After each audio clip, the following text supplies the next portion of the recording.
la mutini makoni kod kocha nitiere to no yiero ideology koso patronage mane be neno ka ne na paro machielo mabende ng'ato nosomo kanye gazeto kiny makawuono iparo ni chal nyalo chalo nade kapo nono ni ogai mar ODM ton chiwo sani to ne mutini makoni kod kocha mosebedo kaneno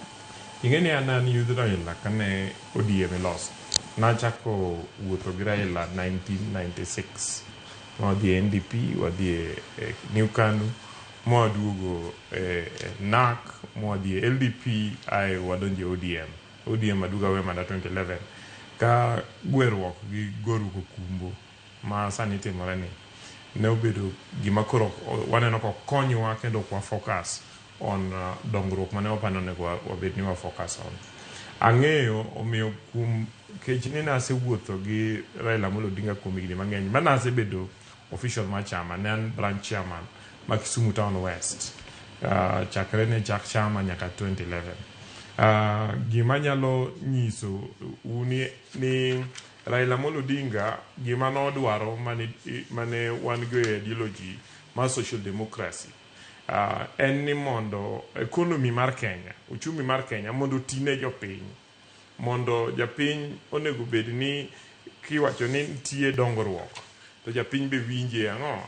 and emomiyo king'iyo manifestos tema Raila osedhigo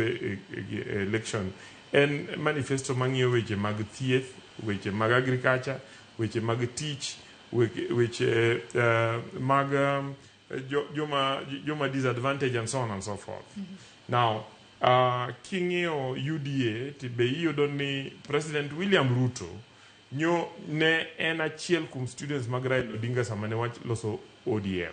ma kata kana wach mar gweruko kumbo kech William Ruto be gima nogole gine ni jowa moko nokwe ni nyako aya ni gin gi joma nyalo biro mang'eny manyalo replace unfortunately mano no cost ODM nyaka sani ok oyudo presidency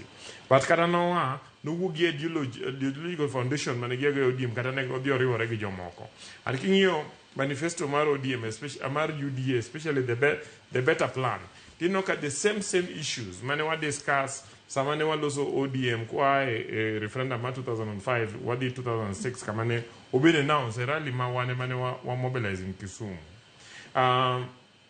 and they were the same things and so in my view the reason momeo despite the fact ni ne gise pogore ahinya ne yot ne Raila Amolo Odinga mondo giduog mondo gitigi William Ruto under broad-based government and the two parties and again kaka leaders ne share history so the question ni ka Raila Amolo Odinga ochiwo kawuono obro yiero ang'o in my view the ideological foundation mar Raila bro yiero and the ideological foundation mobedo captured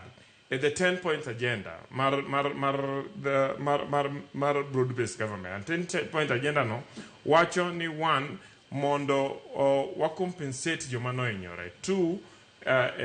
kukuma manotimore secondly enni wadwar tich ne kijende thirdly enni mondo wayar sirikal mondo jite obed gi nafas mati sirikal fourth enni mondo wa implement reforms especially the electoral reforms so king'iyo gigite to gin gik ma even right now the government is implementing them and that is why adwani I joined Sheila gima wacho ni gima nego bed ni timore sani en ni jotelo at all levels from the presidency nyaka MCA onego bed ni miwa scorecard margi and President William Ruto osebedo ka repeat scorecard mar President William Ruto be okochuno ni nyaka wachi nikech for instance ka di Kisumu to ka di Kabonyo Kanyagwal taneno ka gedo dhi mbele mar the agricultural center kama ibro kete fish fingers mabro stock the lake bro konyo wabondo be wapidh rech around gi ponds and so on kichaki idhi Kisumu tino kasa ni ji loso ni wan rironi Mausamit Road ka bro gere ma finally ochop Kisumu to obro open up trade between Kisumu gi Nairobi gi Mombasa similarly the railway line be bro revitalize Kisumu nikech Kisumu nen town manodongo nikech the communication network ka airport be nyicha gi otiko the tower ma nyiche loso The next thing makore the team kanyo en ensuring ni gi revitalize wach mar tingo mwandu ka Kisumo. Then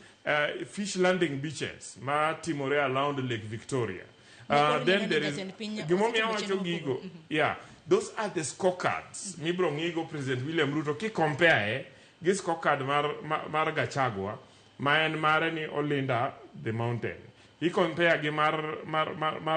Kalonzo Musyoka ma onge gimosetimo in 50 years. Aito wa compare gi Matiang'i ma gima wanyalo paro en kaka no chwadi ji monegi during COVID period to gi kaka no kwany bodies in Rivayala. So Raila Amolo Odinga kochiw kawuono to I'm sure ni podo bro dhi dwaro owadgi ma William Ruto mondo gibed go piny mondo gine kama ginyatere Kenya. But at the same time, as we say that, it is important ni mondo waparne jowa ni jaduong' Raila Amolo Odinga nyotieko mare. Jaduong' Raila Amolo Odinga ok dhi chier kendo. Aneno ka jowa moko loso kagima Raila dhi wuoth duogo. Okay? It is important ni mondo wanyis jowa adier ni Raila Amolo Odinga onge sani, onego wachak mondo wa evolve telo manyien. And jaduong' Oburu Odinga gi age ne, gi the fact ni ene mano sebed gi Raila Odinga for 80 years molo ngata. At the same time ne gidongo gi Raila kane Jaramogi loso ideology ma joluo sebedo kaluwo. And I know because nasebedo machiegni gi Raila ni Raila would listen to everybody to ngama obro winjo pache mogik mobro tiyo go en Oburu Odinga. Because of that onyalo bedo gima kisungu wacho ni steward mar the legacy mar Raila. En ngama rito gima ne Raila dwaro ni mondo timre, mane Raila temo mondo tim. As we discuss ni ka wabro dhi mbele, wabro bedo gi telo mane. Gima wadwa kwayo jomodong' mago koko mang'eny ni mondo giwe jaduong' Raila Oburu Odinga mondo ritnwa gini ka gin otemo rito gima ne President William Ruto owinjore gi Raila Amolo Odinga mondo water joluo, wa make sure ni joluo are part and parcel as stakeholders ma the next government and ginyalo bedo gi a claim on the table ma serikandno mondo wamed yudo konyruok ma yudo water dala. Angini wach mana jo nene na sene kotenre kod kaka seyo mantiere ni kaka nokete koma kamano koko kadhi NDC. Kata kamano nation machiegni twak waloso kotenre kod lalruok ma bendi dhira. Keni paji kaka japiny